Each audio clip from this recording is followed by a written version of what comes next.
देखिए मेरा मानना है कि वो अपना निजी कार्यक्रम से आ रही हैं, अपने गुरुजी के दर्शन करने आ रही हैं।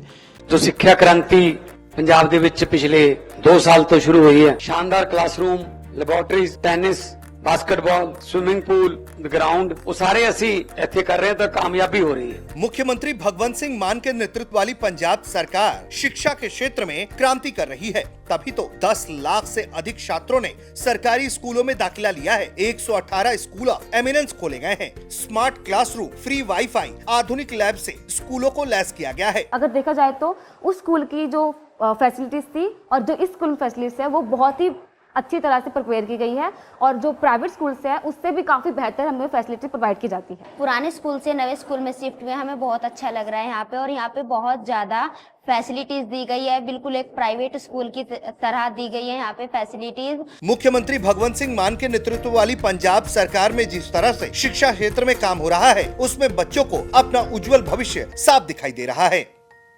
हमारी बेटी जैसी है वो, हमारी बिल्कुल शिष्या तो है, शिष्या बेटी होती है तो हमारी पुत्री जैसी है वो। हमने उसका नाम कमला दिया है, वो कमला नाम है उसका। हमने उसको अपना गोत्र दिया है और वो मेरे प्रति बहुत स्नेह रखती हैं।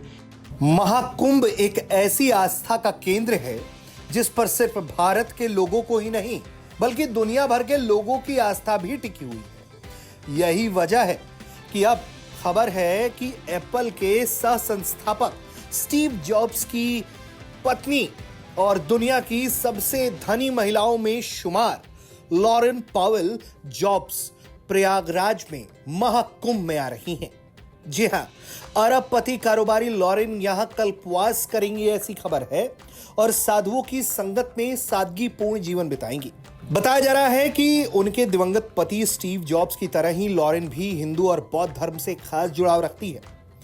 उनके बारे में ज्यादा जानकारी दी है खुद स्वामी कैलाशानंद जी महाराज ने, जिनके अखाड़े में वो आएंगी और उनसे वो मुलाकात करेंगी, उनसे आध्यात्मिक ज्ञान प्राप्त करेंगी। स्वामी कैलाशानंद जी महाराज ने बताया है कि उन्होंने लॉरेन पावेल जॉब्स को अपना गोत्र भी दिया है और वो उनके लिए उनकी बेटी के समान है।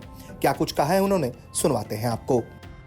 देखिए मेरा मानना है कि वो अपना निजी कार्यक्रम से आ रही हैं, अपने गुरुजी के दर्शन करने आ रही हैं।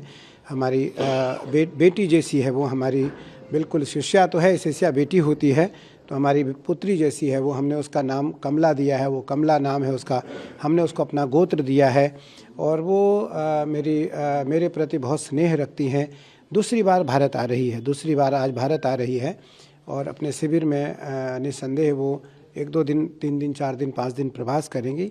उसका निजी कार्यक्रम है, वो किसी प्रकार से इस प्रकार कोई कार्यक्रम अपने पूजन, ध्यान, तप, साधना गुरुजी के साथ हो, उसके जो भी कुछ मानसिक सवाल होते हैं उसका उत्तर पाने के लिए वो आ रही हैं। मुझे लगता है यह परंपरा अनादिकाल से, महर्षि व्यासानंद जी हमारे शिष्य हैं, ये अमेरिका से हैं, इनके लाखों फॉलोअर्स हैं, लाखों इनके अनुयायी हैं, लेकिन ये हमारे प्रिय हैं, हमारे अनुयायी हैं। इनको हम निरंजनी अखाड़ा, इनको महामंडलेश्वर बना रहा है।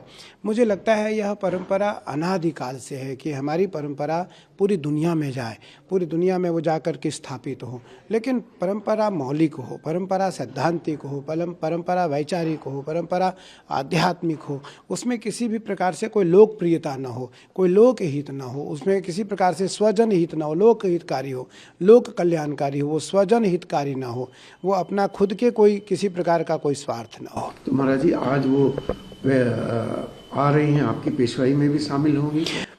देखते हैं, मेरा प्रयास है कि वो आए, क्योंकि बहुत दूर से आ रही हैं, थक कर के आ रही हैं। फिर भी उसका मन होगा कि हम थोड़ी देर रहें, अगर उसकी इच्छा होगी तो वो रहेगी। मुझे लगता है कि उसको अपनी इच्छा के ऊपर छोड़ना चाहिए, जो उसकी स्वेच्छा हो उसके अनुसार वो आए और नगर भ्रमण करें, वो महापुरुषों का दर्शन करें। और सभी महापुरुषों का मेरा प्रयास रहेगा कि हम अपने अखाड़े के जितने भी महापुरुष हैं उनसे मिलें, उसके साथ मिलें, उसको एक अच्छा लगेगा, हमें भी अच्छा लगेगा। सिर्फ लॉरेन पावेल जॉब्स ही नहीं बल्कि उनके पति जब तक जीवित थे यानी कि एप्पल के को फाउंडर स्टीव जॉब्स, उनका भी सनातन परंपरा में अटूट विश्वास रहा था। उनके जीवन से जुड़े हुए कई किस्से हैं जिनमें वो भारतीय संतों से प्रभावित दिखाई पड़ते हैं। नीम करौली बाबा के साथ भी उनके जुड़ाव की बातें कही जाती रही हैं।